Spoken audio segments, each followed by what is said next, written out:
Mimi wanasema kwamba Mungu anatupenda. Na unajua nishasikia watu wakisema ati mzazi mwenye upenda kupamba mtu, huyo ndio mzazi mzuri na anawazia huyu mtu mema. Lakini mzazi mwenye upenda kusema naye from time to time, ukusaidia mahali kubwa sana kama utapokea ya maono ama mafundisho kwa ile njia anakuletea, kama unajua unaweza kupokea katika njia nzuri ama njia mbaya. So kwa hivyo Mungu huwa anatupenda. Kuna wakati nilikuwa nasema kwamba Mungu anapenda makanisa yote, lakini nilisema sisi ndio number 1. Bwana ape sifa. Na nilisema tu tukiwa katika ile safina. Maana safina ina baraka zake mingi tu. Maana safina ya Nuhu ilikuwa na uvundo, lakini maajabu ilianza kisasi yenye kiko leo. Bwana ape sifa. Safina ilikuwa na uvundo, maana ilikuwa mix ya wanyama na watu wanaishi pamoja. Lakini pamoja na hao ilianzisha generation yenye iko leo, ni kwa sababu kizazi cha wakati ule kilikuwa wiped away na maji. Sasa kizazi kingine kikaanza. So pamoja na uvundo kulikuwa na nini? Na generation ambayo Mungu alianzisha mahali pale. So kwa hivyo nashukuru. Unajua nimesema hivyo kwa nini? Nimesema hivyo maana kuna wimbo ambaye tunapamba na mimba hapa, wimbo wa ajabu sana. Wakati wewe huwa unachapa suti basi na unaweka tai, wewe unaweka watu wakuone huko smart, ama wewe unachapa hiyo ukisema kwamba hii safari ya event inaendelea kuimarisha. Ndio kitu mimi nilikuwa najiuliza nikiwa pale. Unajua ile wimbo mimi ilipokuwa ikiimbwa, pole ni viongozi wa CXC. Mimi nilikuwa nasema kwamba washirika wanaweza fikiri viongozi ndio watatangulia mbinguni. Maana unajua wimbo iliongea kisanga. Ila mimi napata mahubiri hapa na kona. Si kwamba ati kusikiza hata kwa hiyo. Maana nasema kwamba ati kutakuwa mshangao, si mshangao ati tumefika mbinguni na kazi mati. Mshangao ni kwamba mwenye alionekana hapa duniani ataingia, achaingia. Mwenye alionekana hapa ingii, ameingia. So itakuwa mshangao ya kwamba nao hao. Bwana sifiwe. Unapotembea katika wokovu, hiyo ni swali kukujiuliza. Unataka mafanikio ya material things nzuri sana, hata mimi nataka. Mtu asikudanganye sitaki kitu nataka. Lakini uchunge sana mshangao. Uchunge sana mshangao. Utembee duniani watu wote wakuinamia, wakuheshimu. Mbinguni ipatikane wewe ni last uheshimiwi, unaambiwa sehemu yako ni katika ziwa la moto. So haijalishi unavaa aje, haijalishi unakula aje, haijalishi niko na nini, inajalisha ya kwamba je, ninapojibiti smart, moyo uko hivi. Ni swali yetu sisi. Ni sababu nimetangulia kusema kwamba baba mzuri anaongea kwa upole, lakini anaongeza maneno machungu hapo makali ya kuokoa wewe. Kama utakuwa chonjo, utasema mimi hiyo inipendezi. Lakini sasa maajabu ndio kweli wa mambo, maana one day tutafikia reality, mimi pamoja na wewe. I doesn't matter. Juzi niliwaambia nilikuwa kwa matanga ya kijana mdogo, mtoto wa miaka 14. So nilikuwa nauliza watu hapo. Kuna vijana wengine hapa nazungumza na nyinyi, naona mnapiga kelele, mwingine mnatoka hivi. Na wengine mko na 15, 16 na wewe ni 14. Hata ujiulize. Unapiga kelele ukienda hivi na wewe uko na 16 na mwenye amekufa ni 14. Sasa nani amekwambia ati wewe ungali mdogo utaishi siku mingi? Bwana pesi. Wakati mwingine kaanga hapa mahali uko jua uko ukeni. Ukae kwa tabia ya kigeni. Ni kwa sababu ukweli unakuja. Unajua hapo mahali kwa Lazaro nilisoma vizuri. Mimi nilikuwa unajua hata mimi ni mmoja mwenye mshahidi. Lazaro nilisema uhubiri pole pole, wataka kwenda mbio. Kuna siku nilikuwa nasema ati Lazaro alikuwa akikaa chini. Asante, unajua hivyo tokee tu kwenda. Lazaro alikuwa wapi? Amekaa chini ya meza. Mfalme huyu akikula na vitu ikimwokea chini. Unafikiri ilikuwa hivyo? Wewe tuende usome maandiko kwa wakati wako hivyo. Wataka kwenda maandiko mbio. Lazaro alikaa kwa gate. Lazaro alikuwa akitamani vyakula yenye ilikuwa inaanguka kwa ile meza akiwa kwa gate, si hapo kwa meza.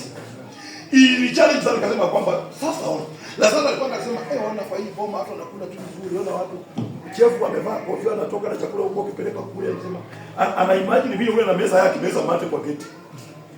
Na makombo, maana alitamani makombo yenye itoka kwa meza. Kama angekuwa hapa angetamani angekuwa na meza. Lakini to the surprise of mfalme na mkubwa, alifika mbele ya Mungu akapata sivyo. Mwenye alitamani amekaa katika buloso ya nani? Unajua wakati ule zamani kabla ya Yesu Kristo hajadhihirishwa, watu walikuwa wanakaa kwa blossom ya nani? Lakini leo waweze sema kwamba nasikia hapa wanasema kwamba kaa katika nini ya Ibrahimu, mkono wa Ibrahimu. Unajua saa nyingine leo nyakati na majira. Kabla ya Yesu watu walikuwa wanakaa kwa blossom ya nani? Ya Ibrahimu. Sasa watu ukaa kwa blossom ya Yesu, si sasa Ibrahimu. Haleluya. Maana wakati ule. Sasa nataka niende kwa neno la Mungu ambalo Mungu ameweka moyoni mwangu nikashiriki na kanisa. So dadari.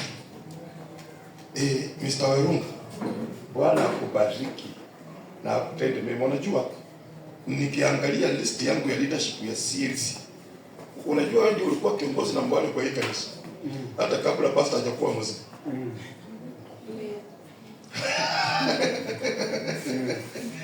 Yeye ndiye atamlia kwa dikoni kabla tulikuwa na kiongozi mwingine.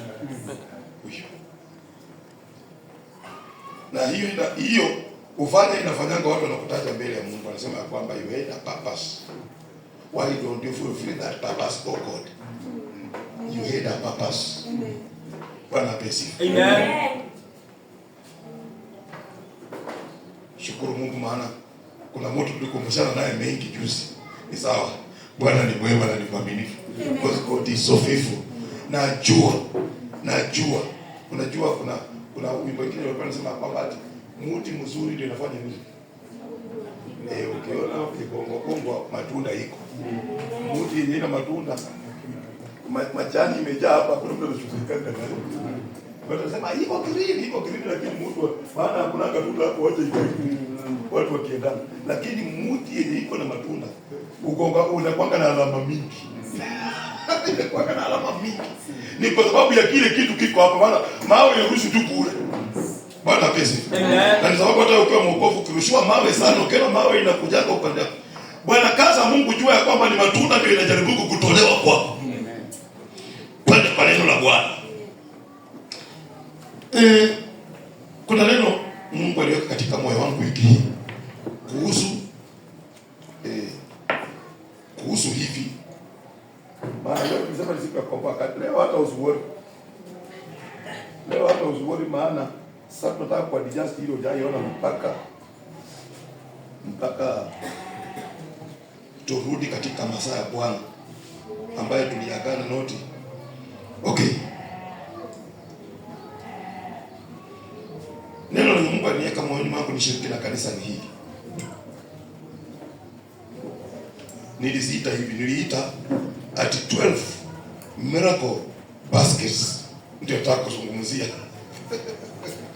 12 miracle baskets.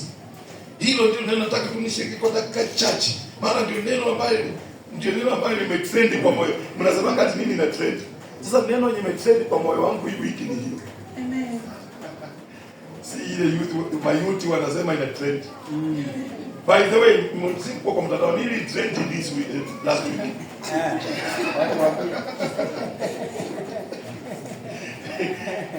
Ni gani? Simu nisaidie, nini trend last week? Utumishi. Sasa mimi naye kwa basket ilikuwa na trend tu kwa moyo, imagine. Unajua trend za dunia ni nzuri, tena trend ziko za mbinguni. Msifika mambo habari. Unasikia neno inakazana tu, Monday iko kwa moyo, Tuesday iko kwa moyo. Unajua ina trend, by the way ina trend. Ndio sababu unaona ya kwamba Mungu anajua kwamba ndio neno la wakati. Mama utumishi ilikuwa inazungumzia maana ndio neno la wakati. Those were news. Imagine. Ati shule kumbwa inaitwa news.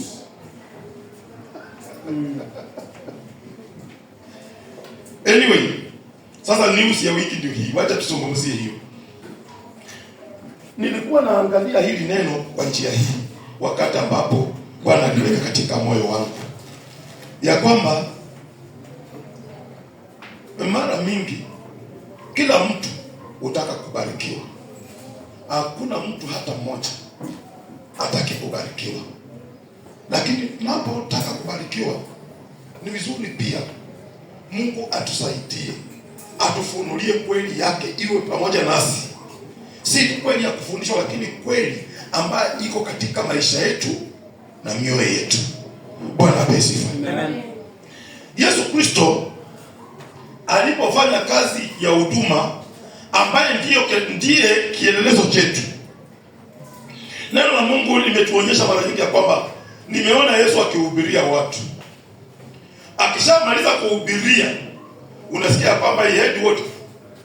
Compassion on them. Akifika mahali anaangalia watu, anaona vile wamama anasimama kwa mkutano, anaona vile wazee wanasimama kwa mkutano wameshinda hapo wakisikiliza, anaona vile watoto wanasimama katika mkutano. Yesu anawahurumia. Bwana apewe sifa. Na anapowahurumia, there is no any given time ambapo mtu atakuwa na huruma bila kufuatisha kitendo. Yaani uangalie huruma zako zote dada, na huruma zako zote uko nazo kwa maisha ya mtu, uangalie huruma yako uchukua hatua gani. Maana Yesu Kristo alipofanya huruma, kuna kitendo ama tukio lilitokea. Haleluya. Alipokuwa nafuata hili tukio, ndio linipatia 12 miracle baskets. Amen. Maana kuna tukio hapo. So kwa hivyo, kwa sababu ya wakati, dakika zangu inatakana kwamba nianze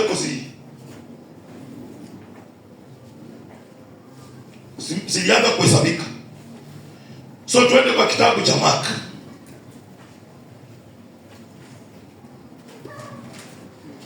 Mark, the book of Mark, or the Gospel according to Mark, chapter 6.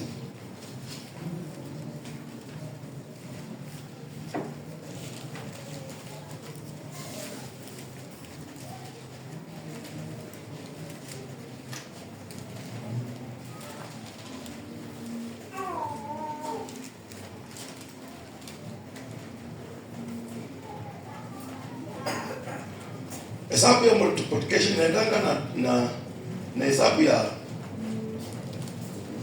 minus. Multiplication zinapelekana.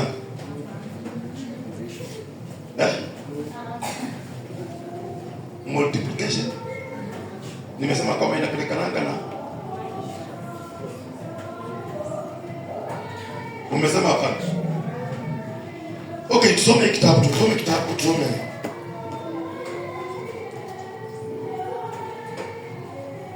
Mark 6. Hebu soma kutoka 37. Ningependa tuende haraka sana, maana tunataka kukomoa wakati. Sababu tunataka tuombe na watu kadha wa kadha hapa leo. Tunasoma kitabu cha Marka mlango wa 6 kuanzia 37. Neno la Bwana linasema, akajibu akawaambia, wapeni nyinyi chakula. Wakamwambia, je, twende tukanunue mikate ya dinari 200 ili tuwape chakula?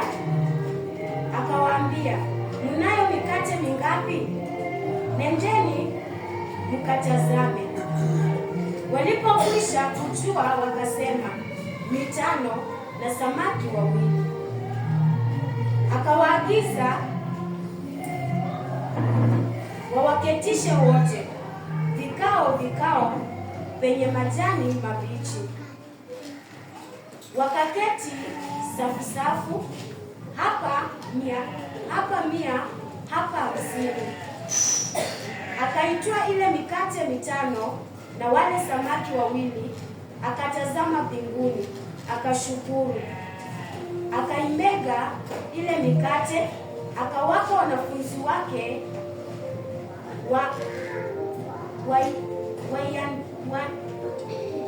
waiandikie, na wale samaki 2 akawagawia wote.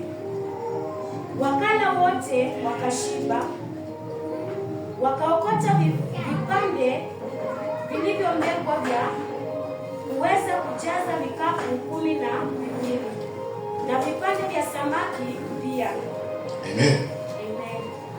Sasa tuone basket inakujia hapo. Haleluya. Amen. Sitaki kuwa spiritual, sasa nataka tuongee. Sasa tunaongea. Mimi nimekubalia kuongea kwa ibada. Sitaki kwenda spiritual sana, nataka kusema hivi. Kutufikia hapo kuna haja ya kutafsiri maandiko. Maana Bible yenyewe huwa inajitafsiri. Yesu Kristo amehubiria watu. Amemaliza kuwahubiria. Alafu baadaye amewaonea huruma. Baada ya kuona wanataka kwenda nyumbani, lakini anaona wako njaa. Na anaambia wanafunzi wake ya kwamba wapeni ninyi chakula. Na wanasema kwamba hatuna, wanasema kwamba hata ile twende tununue, hata ile pesa tuko nayo haiwezi tosha hii mikate. Naye maana hii haielezi vizuri. Kitabu ya Yohana wewe inaeleza kuhusu kijana, anasema na kijana moja.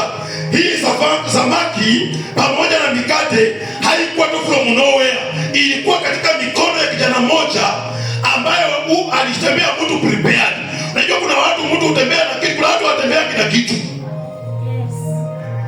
Kijana alijua anaenda kukutana na Yesu, na Yesu anahubiri masaa mengi. So akajua ili apokee samani yote ya Yesu mpaka abebe lunch. Na hata impossible abebe 7. Sasa pamoja na lunch yake na 7 yake, Yesu akahubiri kwa sababu neno lilikuwa linaingia. Hakusikia njaa mapema akakula ile vitu. Bwana asifiwe. Amen. Ukiona watu wakakula bikichi kwa kanisa ujue neno hiki. Maana ingekuwa inaingia angeweka bikichi atakula kienda nyumbani. Sasa akaweka baadaye, baada ya Yesu kumaliza kuhubiri nataka watu waende, akaona watu wako njaa. Ndio anaambia wanafunzi wake, na anasema kwamba labda twende tununue. Lakini hata pesa ndio alikuwa nayo ingeweza kununua mikate ya namba ilikuwa pale. Baadaye kijana alikuwa pale, wakaona kijana na mikate na akasema kijana, wakaambia Yesu kijana ako na samaki 2 na mikate 5. Kulingana na hesabu ya kawaida na chakula cha kawaida, kama zamani tulipata kwamba ati wanaume wale ambao walikuwa watu wasio wa kawaida, watu ambao walikuwa watu wenye adui angekuja kwa kutembea karibu na hao, walikuwa wanakunywa kama ni uji ni 20 liters na maharagwe, na wanasema kwamba kama ni viazi tembe moja ama 2. Sasa hapa iko mikate 5 na samaki. Hii ni chakula. Sura hata ni kijana ndiye alikuwa amebeba siku mzima. Haleluya. Sasa hao watu wameshangaa, chakula ya huyu mtoto hata kupelekea Yesu itasaidia nani? Lakini Yesu akawaambia leteni. Wakapatia Yesu ruhusa ya kukuza vitu yao. Wakati Yesu alipokuza ile vitu na akabariki, akawaambia petisheni watu patiana chakula. Amen. Haleluya. Amen. Yaani vitu vyetu Mungu akipata access kwake, yes, amen, vinageuka chakula kama vilikuwa chakula ambaye mtu akisema ni chakula. Amen. Haleluya. Amen. Hilo ndio neno ambalo nilipokea kwamba tunahitaji kwa vitu vyetu uguzo wa Kristo. Akiguza pale, hakika mambo yamegeuka, si ile vitu ambayo watu wanaona. Maana wanafunzi waliona samaki ngapi? 2 na akaona mikate 5. Na tunaambiwa wanaume walikuwa 1000 ngapi? 5000. Wanaume walikuwa 5000. Kwa hivyo tuseme kwa mfano kama wanaume wangekuwa mkate moja, wanaume 1000, si ndio? Tena 1000 mkate moja. Alafu samaki naye ikatwe katikati, tena ikipasuliwe sasa mara, yani itoke 4 pieces. But Yesu alibariki na akamwambia wapitishe wakule. Sasa baada ya kukula, Yesu akasema ya kwamba sanyeni iliyosalia. Yes. Ati ikatoka vikapo ngapi? 12. Nao hao mikate 5 na samaki 2 watageukaje wakwe vikapo 12? Bwana asifiwe. Amen. Kitu ya kwanza Yesu alianza na hesabu ya alafu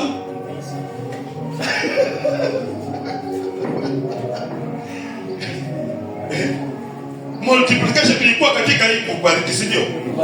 And then what followed? And then after that, after connecting haleluya. Tunaona sasa inaposanywa, baada ya kurudi mikate 0 na mifupa, inarudi vikapu 12. Amen. hesabu ya Yesu nani atakayejaribu kupiga? Yaani watoto wa Mungu, hesabu ya Mungu nani atajaribu kupiga? Ilianza kiajabu ambapo kama wanafunzi wamesema saa ingine Yesu hujiingiza kwa mambo magumu sana. Maana ataketishaje watu kwa mikate 5 na samaki 2? But kwa sababu Yesu anajua kile anachofanya, alijua ni baraka kwanza. Amen. Bwana asifiwe. Amen.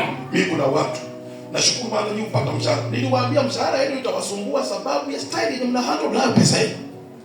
Maana niliwaambia kuna kijana mwingine tulikuwa tunafanya naye kazi siku nyingine, kama mimi niko na family of 4 people. 4. Na akaniuliza kama mimi kijana peke yangu mshahara hii nitoshi, kwa nini yako wewe inatosha? Na nilimwambia yangu kijana ujue nalipa nyumba tunakula na tena uanga na save every month 500. Na akaniambia aje kama mimi mtu mmoja nitoshi. Nikamwambia unajua wewe pesa yako ukipata first step ni kwa supermarket. Lakini mimi natangulia kushukuru Mungu kwanza alinilinda na wakora nikienda kazi sikugongwa. Nikashukuru Mungu ya kwamba bosi amenilipa maana watu wengine walipaki. Unajua hata nikwambie kuna tradition Mungu naye. Mnahesabu kazi yenu kwa hesabu kalenda wale watu wameshamwezi. Leo nafikiria ati automatic ikifika tu ile tarehe ati wacha nikwambie wakati umezoea tarehe 5 wakati utaona imeruka 6 7 ndio utaanza maombi. Maana huna information, huna habari wewe. Unasema wangu irukaki tarehe 1. Unajua hamuna habari. Unajua ni kuna mahali nilisoma ni hata nilisoma mahali hapo. Nilisoma mahali pengine katika kitabu cha Proverbs. Ikaniambia ati na ndio nikasikia mdada akisema hapa tena yani nilikuwa nacheka akisema kuna dada hapa sasa nafikiri na pale. Na nilikuwa nimesomanga hiyo kitu nimesema Mungu unasema nini? Tena nikasikia yule akisema alisema ati moyo wa mfalme iko katika mkono yake na anaigeuza kama mfereji. Unaona? So unaweza fikiri ni tarehe 2. Na utakapoona ameanza kusongeza siku, anza kukaza maombi na kufunga ndani. Maana inaenda nili iko karibu. Sasa atinikane na tu wani. So nikaambia ule kijana sasa nilikuwa napatia ule kijana nikamwambia mimi nikipata pesa yangu napiga magoti chini. Naambia Mungu asante ulinipa nguvu ya kufanya kazi mwezi mzima. Si kwa sababu ati niko na nguvu ya kwenda kazi. Tena ukanilinda na ufamisi wa barabara. Tena ukanilinda na ajali. Zaidi ya yote ukasema na bosi asikatalie pesa yangu. Akanipa. Bwana asante. So nikamwambia naonanga nawekanga hiyo 500 na maajabu tangu irudiangi mpaka mwezi ujao tena ifike nipeleke 500 nyingine si nitoe ile. Amen. Si hata wewe kuna wengine si ushaweka mali. Ulinao. Unasikia tu utatoa hapo saa ngapi? Watumie hii pesa inakusumbua. Kwa sababu ya kwamba haiko katika uwezo wako kuweka. Wacha hata nikwambie unaona hata wewe mwenyewe unasema. Muda sikudanganya iko kwa uwezo wako ati wewe nikiweka unajua kusema. Unahitaji Mungu. Ndio sababu hawa watu pamoja na samaki yao 2, pamoja na mikate yao 5, hawakuhitaji chakula zaidi kwa roho zikuje. Lakini walihitaji kuinvolve Mungu ndani yako. Haleluya. Amen. Sasa muujiza inatokea. Yes. Samaki 2 na mikate 5. Imagine 12 ni sababu sema a miracle of 12 baskets. Amen. 12 baskets. Kristo wakakula na wakashiba. Na ikasanywa na vikapu 12 ikakaa hapo. Yesu hakutamka vitu kwa hiyo. Kitu aliwaambia tu kwamba sitaki kitu chochote kipotee. Sanyeni kila kitu leta hapo. Bwana asifiwe. Amen. Sasa mimi sikuona mahali waliandika. Lakini nilijiuliza kwa mimi tu kama mtu. Sasa hiyo vikapu 12 wewe unaona ienda wapi? Kutumia kwa akili yako sasa wewe. Ilipewa nani? Ongeni kweli. Hii vikapu 12 yenye wanafunzi walisali ilienda wapi? Ilianzia nani? Ilirudia nani? Amen. Huyu kijana mwenye riziki maisha yake akatoa mikate yake akapatia na samaki. Baada ya watu kukula na kushiba, the remaining 12 baskets sasa imezaa. Yesu alisema ya kwamba tafuta mkokoteni kijana. Ulitoka nyumbani na kikapu, unarudi na mkokoteni. Haleluya. Mambo ambayo Mungu hufanya, uoga na hofu yenye uko nayo katika maisha, ni Yesu ndiye anaweza kuondolea until the time utakapofunguka mawazo yako, utakapofungua akili yako, ndio kikapu yenye unatoka nayo mara kwa mara, ndio utarudi sasa na kati. Hautarudi nayo. Lakini kama si hivyo, tarajia kikapu siku zote, maana hofu zako ndio zinaongoza maisha yako. Kwa Mungu you have to risk. Amen. Hallelujah. Amen. Kwa Mungu you have to risk. Even this life you have to risk. Kama unataka kufika somewhere. Amen. Mtu mwenye yuko tayari ku risk, kaa na amani yako, kaa na uzuri wako, lakini hautafika places. That's what I promise you. Tena nimetoa unabii. Kwa sababu ulidhani ya kwamba ni kufungua macho, kufungua niko pale. You have to risk. Maana huyu kijana sioni akiulizwa maswali mengi. Kijana, utatupatia? Kijana, unajua matokeo Yesu akikuza Yesu abadilika. Hata hapo hapo. Hallelujah. Amen. You have to risk. Yesu Kristo alisema hivi: mbegu haina sharti kuanguka mchangani ife ili ilete matokeo. Mbegu. Haleluya. Amen. Ili ya kwamba uzae mpaka ufanye nini? Mpaka ukae na ya kwamba wewe kisha. Sasa baadaye ndio usprout tena. La sio hivyo, basi tunafanya hesabu za nyasingiana.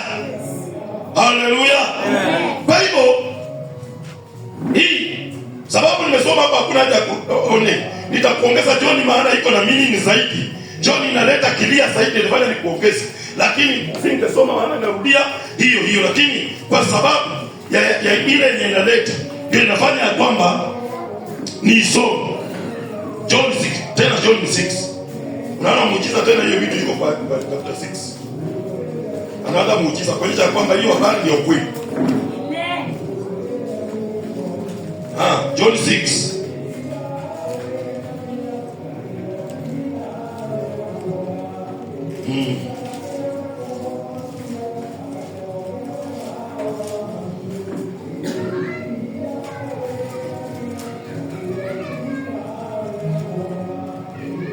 Kitu ya kwanza Filipo tumeona pale juu kusoma.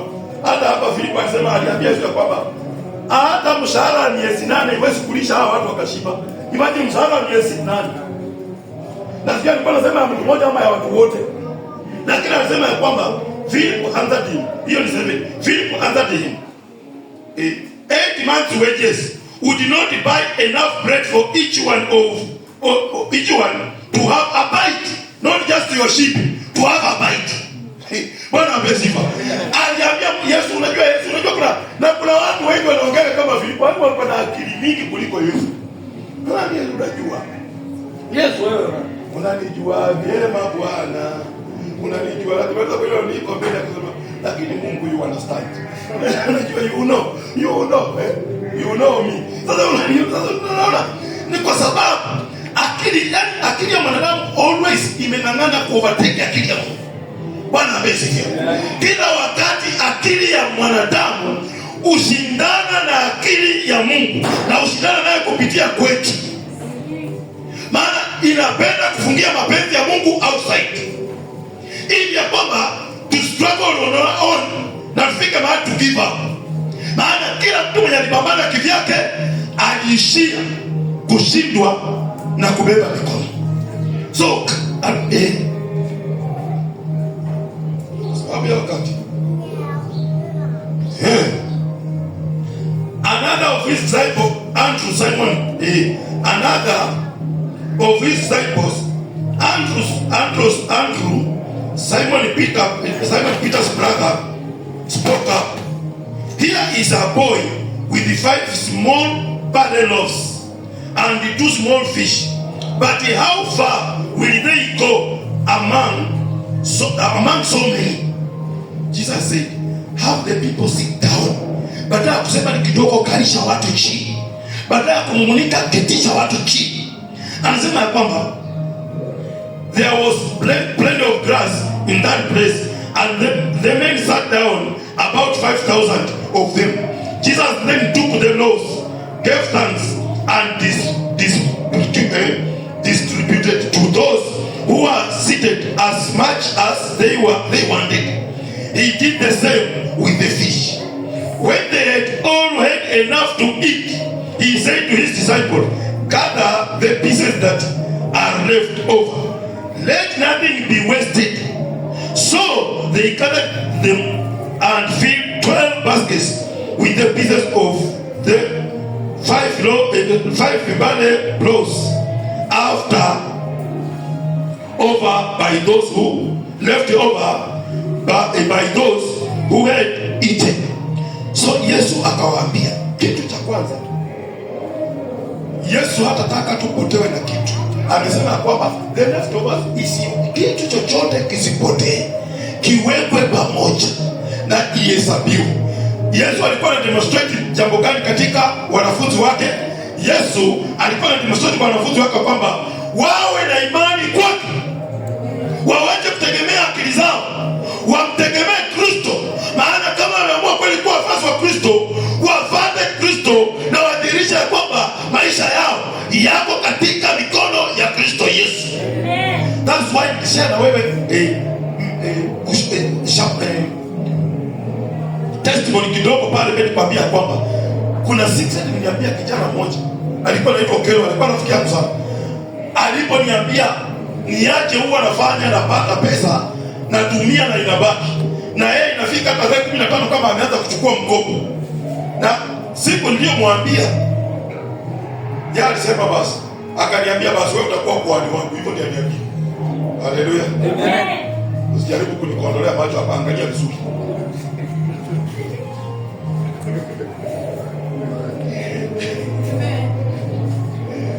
Akaniambia kuwa kuhani wangu. Nikamwambia kivipi? Akaniambia sasa huyu jamaa siku moja alishinda njaa kama hapo na mshahara, maana siko karibu. So alikaa na pesa akavumilia. Hapo naye kwa mbaya kila anakuwa kuli kitu. Maana nataka kuona ni ukweli ama ni uongo. Nikaenda nikamwombea. Akasema bless you. Nikabless hiyo kitu, nikabariki, nikampatia karibu shilingi 200 hapo.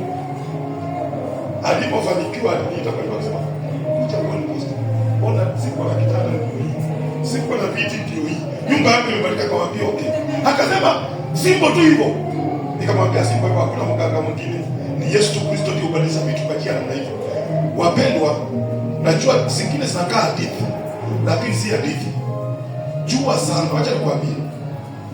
Watu wengi hupata pesa kwa mkono wao. Kuna wakati dada Pamela alikuwa ni Mungu. Kuna wakati vijana walikuwa wanafanya kwa kazi ni Mungu, tulikuwa tumehubiria, wengi walikuwa kanisani. Kuna lugha walikuwa wanapenda kusema, mpaka wakati nilipambana nao nikawatoa kwa mdomo. Maana walikuwa wanapenda kusema ya kwamba pesa ya mwindi iwezi saidia mtu. Walikuwa wanasema hivyo. Walikuwa wanapenda kuniambia. Huyu dada alisikia waulize. Pesa ya mwindi iwezi saidia mtu. Mpaka siku nilipambana nikatoa hilo neno katika kichwa, nikamwambia no. Pesa ya mwindi iwezi saidia mtu, lakini wewe si huyo mtu. Sema ya kwamba yangu itanisaidia.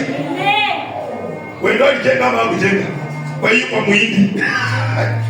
Pikipiki kunania ninunua ama kununua kwa mwindi. Tukaona watu wakaanza mambo ikaanza kuwatendekea. Lakini walikuwa wanaimba wimbo moja ya kwamba pesa ya mwindi, maana walisikia, unajua watu kuna culture katika kampuni. Unajua kuna wale wanafanya kazi huko na culture hiyo, unajua hivyo. Kuna culture hapa ya kuambia na wewe yako inikusaidia. Hii pesa inarokonga tunapewa, mimi yangu ilishia kwa geti. Simnaambia nanga hivyo. Kuna wengine mtu anaambia hii pesa wengine nasema unajua watu wanapeleka pesa wanaliza kwa makaburi ndio wanakuja kutulipa mshahara asubuhi. Ndio sababu hii pesa hata ukijaribu. Ona sasa, no imagine, unajua shida ile na mnatanganya. Nani alikwambia uende ukule matoto na chapati 8 na sasa nani alikudanganya ukakula chapati matoto 8? Yaani ulipofika pale ukapipeza hapo ukashika kwamba ni mtu mwingine alikuwa uniwaambia hafu ama wewe aliandika vibaya. Na kumbe hata hakuna mtu aliandika vibaya. Ni wewe tu ndio ulifanya mistake hapa. Ni kwa sababu ya kutoelewa. Sasa ukaanza kulaumu kampuni ati ya kwamba ati hii pesa wanafanya kitu. Hakuna kitu wanaifanyia. Na hata kama wanafanya kitu na wewe unataka ni sahihi, hiyo yako haitakurogeka.